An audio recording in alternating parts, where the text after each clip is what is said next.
তুমি কি জাগলে নাকি এখনো ঘুমের ভান করে আছো? জাগলাম আর কই। তুমি যে সারা রাত এপাশ ওপাশ করলে, আমার কি আর ঘুম আসে? কি হয়েছে তোমার বলো তো? শরীরটা খারাপ লাগছে? শরীর খারাপ হলে তো বদ্যি ডাকতাম, কিন্তু মন খারাপ হলে কাকে ডাকবো? তুমি কি বাইরের আওয়াজটা শুনতে পাচ্ছ না? বাইরের আওয়াজ? কিসের আওয়াজ? ওই তো ঝিঝি পোকা ডাকছে। আর দূরে কোথাও একটা রাত জাগা পাখি। সুন্দরবন এসব তো রোজগার শব্দ। এতে ভয় পাওয়ার কি আছে? না, তুমি বুঝছো না। আজ বাতাসের শব্দটা অন্যরকম। কেমন যেন একটা কান্নার সুর ভাসছে বাতাসে।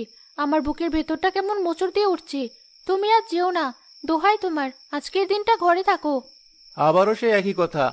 শাপলা, তুমি কি ভুলে গেছো আমরা কোন সালে বাস করছি? দেশ স্বাধীন হয়েছে ঠিকই, কিন্তু আমাদের পেটের ক্ষুধা তো স্বাধীন হয়নি। ঘরে চাল নেই, তেলের ভারটা উল্টো রাখলেও এক ফোঁটা তেল পড়বে না। আজ যদি আমি আর বাদল ভাই কাকড়া ধরতে না যাই, কাল আমরা খাবো কি?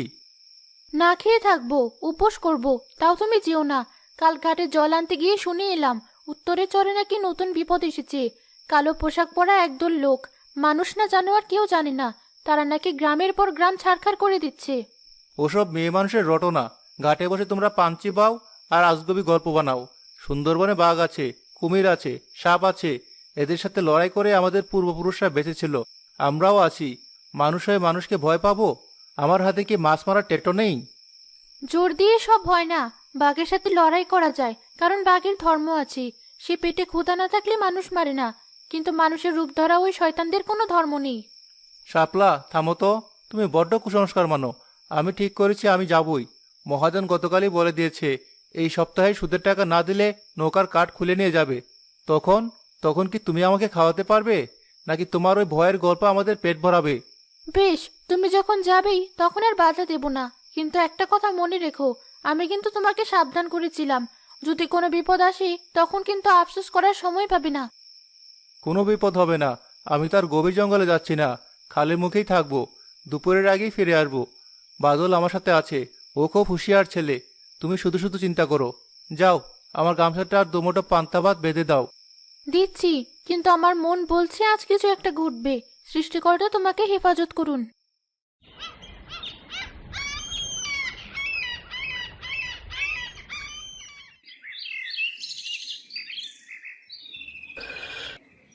দোকানে লিকারটা যে একটু করা হয়েছে মনে হচ্ছে। তা গ্রামের খবর কি? সবার মুখে এমন শুকনো কেন? আর বলবেন না মাস্টার মশাই, খবর তো ভালো না। শুনছি পশ্চিমের জঙ্গলে থেকে নাকি সেই ডাকাত দলটা এদিকেই রওনা দিয়েছে। কাল রাতে নাকি পাশের গায়ে কাদের শেখের নৌকা লোড করেছে। শুধু লুট করলে তো হতো। কাদের শেখের ছেলেকে নাকি ওরা মেরেই ফেলেছে। কি দিনকাল পড়লো রে বাবা। ইংরেজরা গেল, ভাবলাম শান্তি আসবে। এখন দেখি ঘরের শত্রুই বিভীষণ। নিজের দেশের মানুষ হয়েও মানুষের উপর এমন জুলুম। আসসালামু আলাইকুম মুরব্বী। কিসব বিপদের কথা বলছেন সকাল সকাল? ওয়ালাইকুম আসসালাম বাদল। তুমি কোথায় যাচ্ছ এই সাত সকালে? সাথে জাল দড়ি দেখছি যে। আর বলবেন না স্যার, সাগরের সাথে কাঁকড়া ধরতে যাচ্ছি। পেটের দায় বড় দায়। বাঘের ভয় করলেও যেমন জঙ্গলে যেতে হয়, ডাকাতের ভয় করলেও নদীতে নামতে হবে। বাদল, কাজটা কি ঠিক হচ্ছে? আমি খবরের কাগজে পড়েছিলাম সরকার থেকে পুলিশ পাঠাচ্ছে। কিন্তু সুন্দরবনের ওই গোলকধাঁধায় পুলিশ কতটুকু কি করতে পারবে কে জানে। তোমরা বরং আজ যেও না। পরিস্থিতিটা একটু থিতু হতে দাও।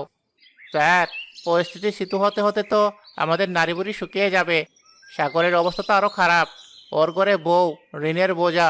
আমি না গেলে ও একাই চলে যাবে। বন্ধুকে তো আর একা ছাড়তে পারি না। ওরে বোকা ছেলে, জারির চেয়ে কি ঋণের বোঝা বড় হলো? শোন, ওই ডাকাত দলের সর্দার, যাকে সবাই তুফান বলে ডাকে, সে নাকি মানুষ খুন করতে দুবার ভাবে না। তার কালো পোশাকের বাহিনী যখন ঘোড়ায় চড়ে আসে, তখন বাতাসও ভয়ে স্তব্ধ হয়ে যায়। চাচা, আপনি দোয়া করবেন আমরা সাবধানে থাকব। খালের বেশি ভেতরে যাব না। সাগর ঘাটে বসে আছে। আমি যাই। দেরি হয়ে গেলে ভাটার টান শুরু হয়ে যাবে। হ্যাঁ, চ বাবা, কিন্তু চোখ কান খোলা রেখো।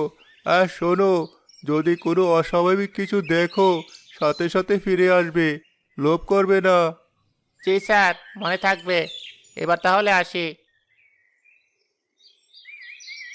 মাস্টার মশাই, এই ছেলেগুলোর জন্য আমার খুব মায়া হয়। বড় ভালো ছেলে দুটো, সৃষ্টিকর্তা যেন ওদের রক্ষা করেন। দোয়াই ভরসা। তবে আমার মনটা খুব চঞ্চল হয়ে আছে। মনে হচ্ছে বড় কোনো ঝড় আসছে আমাদের এই শান্ত গ্রামটার উপর।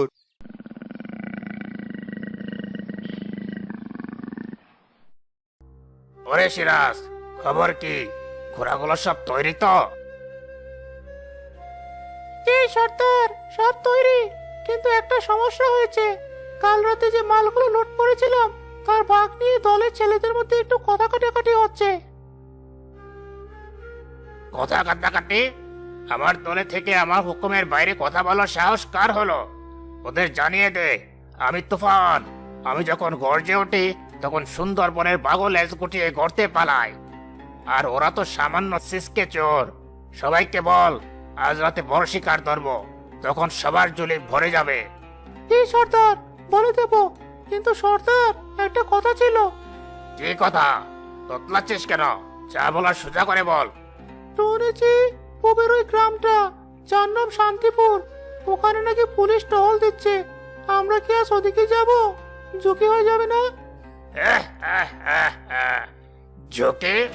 তুই আমাকে ঝুঁকির ভয় দেখাচ্ছিস? আমি সুন্দরবনের রাজা। পুলিশ পুলিশ হলো শহরের কুকুর। ওরা জঙ্গলের শেয়ালের চালাকি বুঝবে কি করে? ওরা রাস্তায় টহল দেবে আর আমরা যাব জল পথে, আর ঘোড়াগুলো নেব শুকনো খালের পাড় দিয়ে। শান্তিপুর আজ অশান্ত হবে। ওই গ্রামের জেলেদের নাকি অনেক সাহস। আজ ওদের সাহস আমি চূর্ণ করে দেব। জয় তুফান সর্দারের জয়।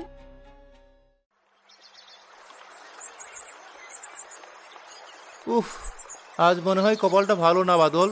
সকাল থেকে জাল ফেলছি, কিন্তু তেমন কিছুই উঠছে না। দু চারটে চুনাপুটি ছাড়া আর কিছুই নেই। আমারও তাই মনে হচ্ছে। সাতলা ভাবি সকালে তোকে বারণ করছিল, তাই না? ভাবির কথাই মনে হয় ফলল। প্রকৃতি আজ আমাদের উপর নারাজ। আরে ধুর, ওসব কুসংস্কার বাদ দে। হয়তো আমরা ভুল জায়গায় জাল ফেলেছি। চল আর একটু ভেতরের দিকে যাই। ওই যে বড় কেওড়া গাছটা দেখা যাচ্ছে, ওর নিচে নিশ্চয়ই বড় কাঁকড়া আছে।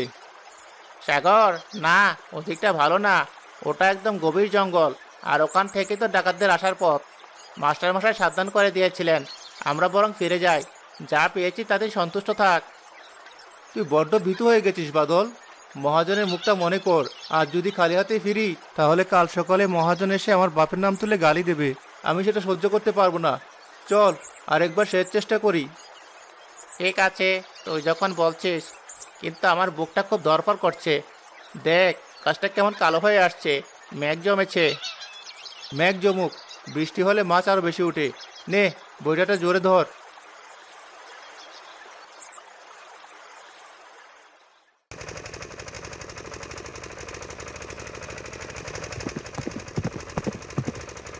সাগর, সাগর, ওই দেখ, ওটা কি? হে সৃষ্টিকর্তা, কালো পোশাক! ওরা তো সেই ডাকাত দল। ওই জেলেরা, থাম! পালাবি না একদম। পালালে পিঠ ঝাঁঝরা করে দেব। সাগর, ওরা আমাদের দেখে ফেলেছে। নৌকা ঘোরা, জলদি ঘোরা। পারছি না, স্রোত উল্টো দিকে। ওরা অনেক কাছে চলে এসেছে। ডাকাতদের নৌকা সাগরদের নৌকার পাশে এসে ধাক্কা মারে। তুফান সর্দার লাফিয়ে সাগরদের নৌকায় ওঠে। বাহ, বেশ মোটা সোটা শিকার মনে হচ্ছে। কিরে, তোরা জানিস না এই এলাকা এখন তুফানের দখলে? আমার অনুমতি ছাড়া এখানে শ্বাস নেওয়া নিষেধ। হুজুর, আমরা গরিব জেলে, পেটের দায়ে এসেছি। আমাদের কাছে কিছু নেই, এই সামান্য মাছ আর ছেঁড়া জাল। আমাদের ছেড়ে দিন হুজুর। ছেড়ে দেব? আমি কি এখানে দান ছত্র খুলে বসেছি? যা আছে সব বের কর। কোমরে কি ওঠা? টাকা? না সর্দার, ওটা সাগরে গামছা। বিশ্বাস করুন, আমাদের কাছে কানাকড়িও নেই। আমরা গরিব হতে পারি, কিন্তু মিথ্যাবাদী নই। সর্দার, এই ছোকরা বেশি কথা বলছে। ওর তেজ বেশি। তেজ? জেলের বাচ্চার এত তেজ? দাঁড়া, তোর তেজ আমি বের করছি। সাগর, পালা! বাদল, না! আপনারা এটা কি করলেন? ও তো কিছু করেনি। তুইও মরবি যদি বেশি চেঁচামেচি করিস। সিরাজ, এদের নৌকাটা ফুটো করে দে, আর যা মাছ আছে সব আমাদের নৌকায় তোল। বাদল ভাই, কথা বল, চোখ খোল বাদল। ও আর কথা বলবে না, এটা একটা শিক্ষা। গ্রামে গিয়ে সবাইকে বলে দিবি আজ রাতে আমি আসছি। যার যার সোনা দানা টাকা পয়সা আছে সব যেন তৈরি থাকে। যদি কেউ বাধা দেয় তার অবস্থা ওই ছোকরার মতো হবে। অর্থাৎ পুলিশ আসতে পারে, আমাদের জলদি সরে পড়া উচিত। চল, এই জেলেটাকে ছেড়ে দে, ও গিয়ে খবরটা পৌঁছাক। বইয়ের খবর বাতাসের চেয়েও দ্রুত ছড়ায়।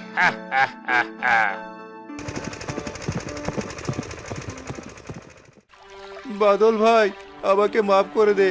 আমার লোভের জন্য আজ তোর এই দশা হলো। আমি শাপলার কথা শুনিনি। আমি এখন কি জবাব দেবো তোর মাকে? কি জবাব দেবো গ্রামবাসীকে? শাপলা মা, এখনো তোরা ফিরলো না। আকাশটাও তো খুব খারাপ হয়ে আছে। আমার বুকটা ফেটে যাচ্ছে মাস্টার মশাই। সকাল থেকে চোখের পাতা এক করতে পারিনি। আমার মনে হচ্ছে বড় কোনো সর্বনাশ হয়ে গেছে। বউ, অত চিন্তা করিস না, ওরা পুরুষ মানুষ, ঝড়ঝাপটার সামলে ঠিক ফিরে আসবে। হয়তো কোথাও জিরিয়ে নিচ্ছে। বাঁচাও, কি আছো? বাঁচাও, ডাক্তার ডাকো। এ কি অবস্থা তোমার? আর আর ওটা কি? বাদল ভাই অমন করে শুয়ে আছে কেন?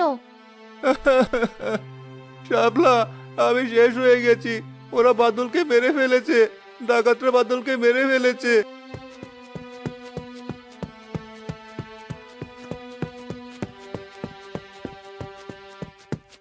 কি মেরে ফেলেছে? বলো কি? জলদি ধরো ওদের। বাদলকে বারান্দায় তোলো। কেউ একজন বদ্যির চাচাকে খবর দাও। বদ্যি দিয়ে হবে না স্যার, বাদল আর নেই। ওই রাক্ষস তুফান সর্দার নিজে হাতে ওকে মারলো আমার চোখের সামনে। আমি কিছু করতে পারলাম না। আমি কাপুরুষ, আমি বন্ধুকে বাঁচাতে পারলাম না। কই আমার বাদল কই? বাবা, তুই কেন কথা বলছিস না?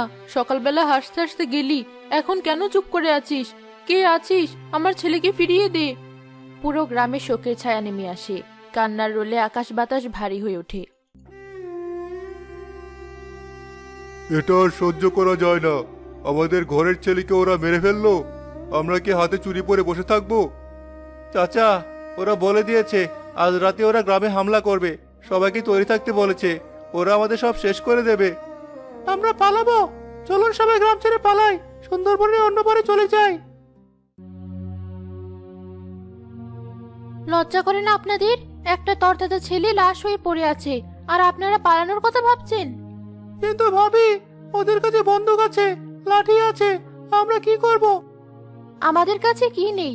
আমাদের হাত নেই, পা নেই, বুদ্ধি নেই। পালিয়ে গেলে ওরা আমাদের পিছু ছাড়বে ভাবছেন? আজই গ্রাম লুট করবে, কাল অন্য গ্রামে যাবে। আমরা যেখানেই যাব ওরা সেখানেই যাবে। মরতে যখন হবেই, তখন কি শিয়াল কুকুরের মতো মরবো, নাকি মানুষের মতো লড়াই করে মরবো? টপলা মা ঠিকই বলেছে, কিন্তু মা, আবেগ দিয়ে তো যুদ্ধ হয় না। আমাদের পরিকল্পনা দরকার। পরিকল্পনা আমি দেব। আমি মেয়ে মানুষ হতে পারি, কিন্তু আমি জানি কিভাবে ঘর সামলাতে হয় আর কিভাবে শত্রু তাড়াতে হয়। আপনারা কি আমার কথা শুনবেন? বলো মা, আজ তুমি যা বলবে আমরা তাই করব। আমাদের পিঠ দেয়ালে ঠেকে গেছে। ওরা আসবে রাতে। ওরা জানে আমরা ভয়ে ঘরে ঢুকে থাকবো। এটাই আমাদের সুযোগ। ওরা আমাদের দুর্বল ভাবছে, আর এই ভাবনাটাই ওদের কাল হবে। সাগর, তুমি কান্না থামাও। বাদল ভাইয়ের রক্তের বদলা নিতে হবে না? হবে শাপলা, আমি তৈরি। তুমি বলো কি করতে হবে। শোনো সবাই, ওরা আসবে পশ্চিমের খাল দিয়ে আর গ্রামে ঢোকার কাঁচা রাস্তা দিয়ে। আমাদের গ্রামটা 3 দিক থেকে নদী আর জঙ্গলে ঘেরা। ঢোকার পথ একটাই। হ্যাঁ, ঠিক। প্রথমত খালের মুখে জলের নিচে আমাদের শক্ত বাঁশ পুঁতে রাখতে হবে। বাঁশের আগাগুলো চোখা করে দাও। অন্ধকারে ওরা যখন নৌকা নিয়ে দ্রুত ঢুকবে, নৌকার তলা ফুটো হয়ে যাবে। বাহ, দারুণ বুদ্ধি। দ্বিতীয়ত, কাঁচা রাস্তায় বড় বড় গর্ত করতে হবে এখনই। গর্তের উপর কলাপাতা আর মাটি দিয়ে এমনভাবে ঢেকে দিতে হবে যেন বোঝা না যায়। ওরা ঘোড়া নিয়ে ছুটলেই গর্তে পড়ে যাবে। আর আমরা বুড়ো মেয়েরা কি করব? আপনারা লঙ্কার গুঁড়ো আর গরম ছাই জোগাড় করুন। ঘরের চালে বা উঁচু গাছে মাচা বাঁধুন। ওরা গর্তে পড়লেই ওপর থেকে ওগুলো ওদের চোখে মুখে ছিটিয়ে দেবেন। আর সাগর, তোমার আর গ্রামের সব জেলের জালগুলো একসাথে করো। রাস্তার দুপাশের বড় গাছগুলোর সাথে জালগুলো এমন ভাবে বাঁধবে যেন ওরা দৌড়াতে গেলে পেঁচিয়ে যায়। আজ রাতে আমরা কেউ ঘুমাবো না। আজ রাত আমাদের পরীক্ষার রাত। আমি এখনই থানায় লোক পাঠাচ্ছি। দারোগা বাবুকে বলবো লঞ্চ নিয়ে তৈরি থাকতে। আমরা ওদের ফাঁদে ফেলবো আর পুলিশ এসে ধরবে। সবাই কাজে লেগে পড়ো, সূর্য ডোবার আগেই সব তৈরি হওয়া চাই। আজ দেখাবো সুন্দরবনের মানুষ কতটা ভয়ঙ্কর হতে পারে।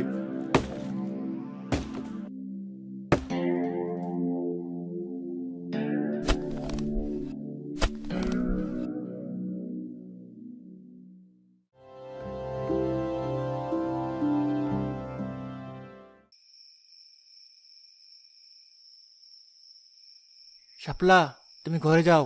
এখানে থাকা নিরাপদ না, ওরা যে কোনো সময় এসে পড়বে। আমি কোথাও যাব না। যার সামনে যুদ্ধের ময়দানে সে কি ঘরে বসে থাকতে পারে? তাছাড়া আমার হাতেই তা আছে। কেউ কাছে এলে তাকে আমি দেখে নেব। সবাই চুপ করো, মনে হচ্ছে কিছু শোনা যাচ্ছে।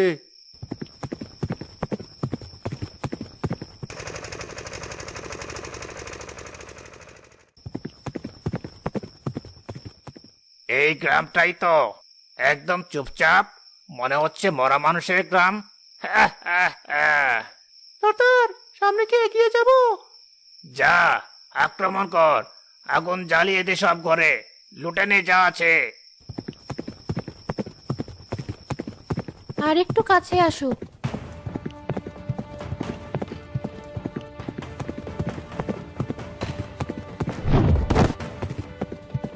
আরে বাবারে, পা গেল। সর্দার, গর্ত, মাটিতে গর্ত। কে? গর্ত কোথা গেল? সাবধানে, ঘোড়া থামা। ততক্ষণে পেছনের ঘোড়াগুলো গর্ত করে গুরুস্থান কাণ্ড বেঁধে যায়। সর্দার, আমরা এগোতে পারছি না, ঘোড়ার পা ভেঙে গেছে। এখন জাল ফেলো। গাছের ওপর থেকে বড় বড় মাছ ধরার জাল ডাকাতদের উপর ফেলে দেওয়া হয়। একই জালের মধ্যে আটকে গেলাম, নড়তে পারছি না, বাঁচাও। মায়েরা, এখন লঙ্কার গুঁড়ো ছোড়ো।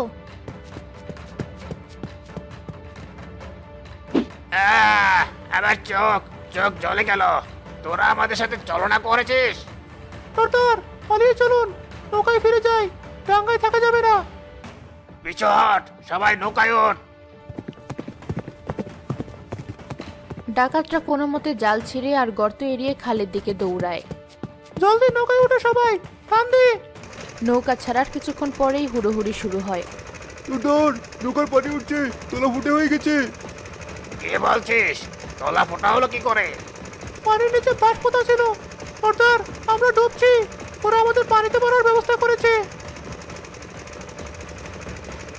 তুফান, পালাবি কোথায়?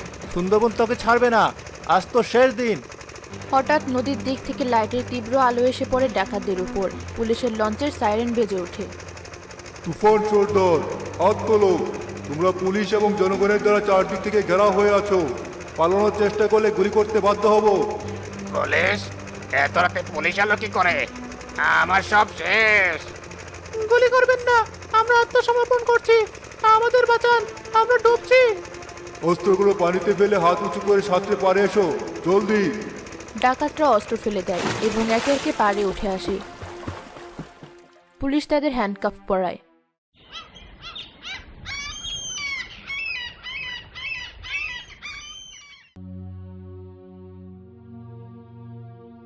তুফান, তুমি ভেবেছিলে এই গ্রামের মানুষগুলো দুর্বল?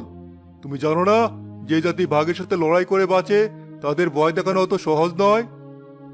আমি আমি ভুল করেছিলাম দারোগা বাবু। আমি ভেবেছিলাম এরা শুধু জেলের বাচ্চা, এদের মগজ নেই, কিন্তু এরা আমাদের হারিয়ে দিল। আমার এত বছরের ডাকাতি জীবনে আমি এমন মার কখনো খাইনি। শোনো সর্দার, তুমি আমাদের দুর্বল ভেবেছিলে কারণ আমরা শান্তি চাই, কিন্তু মনে রেখো, শান্তিপ্রিয় মানুষ যখন অস্ত্র ধরে তখন তোমাদের মতো অত্যাচারীরা পালানোর পথ পায় না। তুই আমার বন্ধু বাদলকে মেরেছিস, তোর ফাঁসি আমি নিজের চোখে দেখতে চাই। আমাকে মাফ করে দিস ভাই। ক্ষমতার লোভে আমি অন্ধ হয়ে গিয়েছিলাম। আমি বুঝলাম অন্যায়ের রাজত্ব বেশি দিন টেকে না। দারোগা বাবু, আপনাকে অনেক ধন্যবাদ সময় মতো আসার জন্য। ধন্যবাদ আমাকে নয়, এই গ্রামের মানুষকে দিন, বিশেষ করে এই বোনটিকে। ওর বুদ্ধি আর সাহস না থাকলে আজ আমরা শুধু লাশ উদ্ধার করতে আসতাম।